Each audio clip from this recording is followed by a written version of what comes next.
तो दोस्तों JEE NEET के लिए कोटा के बाद नंबर 2 पर आता है कानपुर। हर साल हिंदुस्तान के हर एक कोने से काफ़ी बच्चे आते हैं और हर साल काफ़ी कोचिंग्स खुलती हैं और काफ़ी कोचिंग्स बंद होती हैं। और ये सब ड्रामा आपको देखने को मिलेगा एग्जाम से ठीक पहले। यहाँ तक कि मेरे सामने एक पुरानी फेमस कोचिंग में स्टूडेंट्स ने एग्जाम से ठीक पहले हड़ताल कर दिया और एक कोचिंग एक साल में काफ़ी प्रसिद्धि पाने के बाद अंत में दोगली निकल गई। मुझे इन सबसे कोई प्रॉब्लम नहीं है, लेकिन समस्या तब है जब एक गरीब माँ बाप अपनी ज़मीन बेचकर या फिर अपनी सालों की सेविंग्स से अपने बच्चे को पढ़ाने भेजते हैं और ये टीचर्स या फिर बिजनेस कोचिंग वाले आपके उस एक साल को यूज करते हैं और एक गरीब स्टूडेंट्स के लिए वो एक साल उसकी पूरी ज़िंदगी डिसाइड करता है। अब आप लोग बोलोगे पढ़ोगे नहीं तो नंबर कहाँ से आएंगे, लेकिन मेरे सामने काफ़ी मेहनती और होशियार स्टूडेंट अपना पूरा एफर्ट दे रहे हैं और उनका सिलेक्शन हो भी जाना चाहिए, लेकिन इन टीचर्स की कई गलतियों की वजह से या फिर पैसों की भूख की वजह से उनका सिलेक्शन रुक जाता है। तो आप में से बहुत से लोगों ने अभी तक एडमिशन नहीं लिया होगा या फिर आप में से बहुत से लोग कोटा को एफर्ट नहीं कर सकते हैं। तो बस मैं इतना चाहता हूँ कि आप ये गलतियां ना करो जो मैंने कानपुर में की हैं, और ये सब प्रॉब्लम्स होती हैं कानपुर में, ये आपको पता होनी चाहिए। जैसे ही आप कानपुर काकादेवी में प्रवेश करोगे तो आपको हर जगह से दलाल और ब्रोकर मिलेंगे। तो सबसे पहले आपको ठंड रखनी है। दरअसल आप अगर किसी भी कोचिंग या इंस्टीट्यूट में डायरेक्ट जाओगे तो वो आपको 2-3 गुना ज्यादा करके पैसे बताएंगे। तो आपको करना कुछ ऐसा है कि आपको 2-3 ब्रोकर से मिलना है और उनसे मार्केट का सही रेट पता करना है। और ये ब्रोकर्स कोई और नहीं होते हैं, वो कोचिंग इंस्टीट्यूट के वर्कर्स होते हैं जिन्हें मार्केट का सही रेट पता होता है। और अगर आप मेरी तरह इंट्रोवर्ट हो तो आपको करना क्या है, आपको काकादेवी का एक पूरा चक्कर लगाना है। ब्रोकर्स खुद ही बोलेंगे कि 20,000 25,000 ऐसे आपको रेट पता चल जाएगा। फिर आपको करना कुछ ऐसा है कि आपको डायरेक्ट कोचिंग जाना है और उन्हें बताना है कि एक ब्रोकर मेरा इतने में एडमिशन कर रहा है, तो सर आप डायरेक्ट पैसे लेकर उतने में ही कर दीजिए, या फिर आप थोड़ा रुपए कम बताकर भी करवा सकते हैं क्योंकि हम लोगों को ब्रोकर्स का कमीशन भी खाना है। तो दूसरी दिक्कत है वहाँ पर इंडिविजुअल करें या फिर इंस्टीट्यूट। मैं जिस टाइम गया था तो मुझे उस टाइम नहीं पता था कि इंडिविजुअल भी कुछ होता है। इंडिविजुअल कोचिंग में एक्चुअली में होता कुछ ऐसा है कि आप अपने मन पसंदीदा टीचर से पढ़ सकते हो और ये टीचर्स कोई और नहीं होते हैं, ये इंस्टीट्यूट के प्रसिद्धि पाए हुए टीचर्स होते हैं जो फेमस होने के बाद इंस्टीट्यूट को लात मार देते हैं। और इंडिविजुअल का एक फायदा और है कि इसमें कम पैसों में भी हो जाता है। कितना तो सबको पता होता है, इंडिविजुअल में दिक्कत क्या होती है वो मुझे पता है क्योंकि मैंने इंडिविजुअल किया था। तो मुझे पता है कि लास्ट में आपको कितना प्रेशर झेलना पड़ेगा जिसकी कोई सीमा नहीं है। दरअसल ये टीचर्स पैसे छापने के लिए जितनी भी प्रॉब्लम क्रिएट करेंगे वो सब अंत में करेंगे। जैसे होता कुछ ऐसा है कि जितने भी ये टीचर्स है स्टार्टिंग में तो एक दूसरे से कनेक्ट होते हैं, मतलब कि एक टाइम पर अगर फिजिक्स पढ़ा रहे हैं तो सारी कोचिंग्स में इंडिविजुअल में एक टाइम पर फिजिक्स पढ़ाई जाएगी और दूसरे टाइम केमिस्ट्री, उसके बाद बायोलॉजी। तो स्टार्टिंग में तो आपको कोई भी दिक्कत नहीं होगी, लेकिन होता कुछ ऐसा है कि इनमें से बहुत टीचर्स का अंत में सिलेबस कंप्लीट नहीं हो पाता है। इनमें से बहुत सारे टीचर्स लास्ट में एग्जाम से ठीक पहले एक्स्ट्रा क्लासेस लेंगे 1 या 2 करके, और उस टाइम उन्हें किसी से कोई मतलब नहीं होता है। अगर वो आप पर डिपेंड करता है कि आपको फिजिक्स में नंबर कम करने हैं या फिर केमिस्ट्री में नंबर कम करने हैं, क्योंकि लास्ट में टाइमिंग का क्लास हो जाता है कि मतलब एक ही टाइम पर फिजिक्स होगा, एक ही टाइम पर केमिस्ट्री होगा,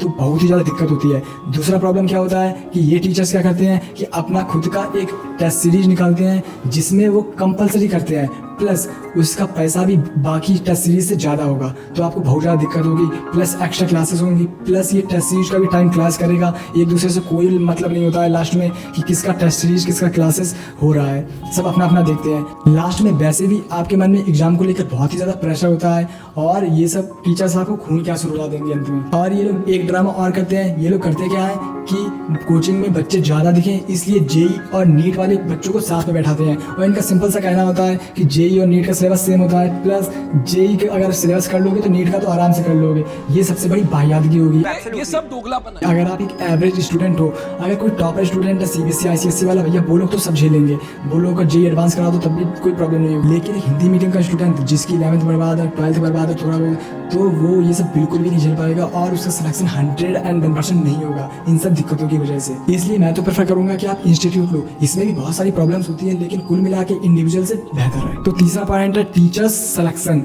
काफ़ी फेमस डायलॉग है कि सभी टीचर अच्छे होते हैं, खुद मेहनत करो। अरे नहीं होते भाई, होते तो इंसान है, इंसान कैसे होते हैं वो आपको पता है। और एक और फेमस डायलॉग है कि टीचर्स को ब्लाइंडली फॉलो करो। जो बोलते हैं ना वो टॉपर्स होते हैं और उनका सिलेक्शन हो चुका होता है, और पीछे जो लाखों बच्चे होते हैं जिनमें से कुछ का टीचर्स की वजह से सिलेक्शन नहीं हुआ होता है वो रह जाते हैं पीछे, और उनसे कोई ज्ञान लेने भी नहीं जाता है कि टीचर्स को ब्लाइंडली फॉलो करें या नहीं। टीचर्स के भी 2 चेहरे होते हैं, एक तो बच्चों को दिखाने के लिए और एक उनका पीछे बिजनेस को भी चलता रहता है। मैंने अभी तक 3 टाइप के टीचर्स ऑब्जर्व ऑब्जर्व किए हैं, अधिकतर टीचर्स इन कैटेगरी में फिट बैठते हैं। एक होता है काफी होशियार प्लस आलसी टीचर। ये टीचर कौन होते हैं? जो टॉप कॉलेजेस से IIT, NIT या फिर PhD होल्डर होते हैं। ये बिल्कुल भी जरूरी नहीं है कि जो इंसान नॉलेज को गेन कर पाए अच्छे से, वो ट्रांसफर भी कर पाए। नॉलेज गेन करना और नॉलेज ट्रांसफर करना ये बिल्कुल अलग चीज है और इसमें जमीन आसमान का अंतर होता है। इसके बेस्ट एग्जाम्पल लगते हैं मुझे अलग सर। अलग सर कोई IIT या फिर NIT या फिर PhD होल्डर नहीं है। ठीक ठाक नॉलेज के साथ एक टीचर, सिंपल टीचर थे, लेकिन उन्हें काफी मेहनत की है और उन्हें नॉलेज को ट्रांसफर करना आता था।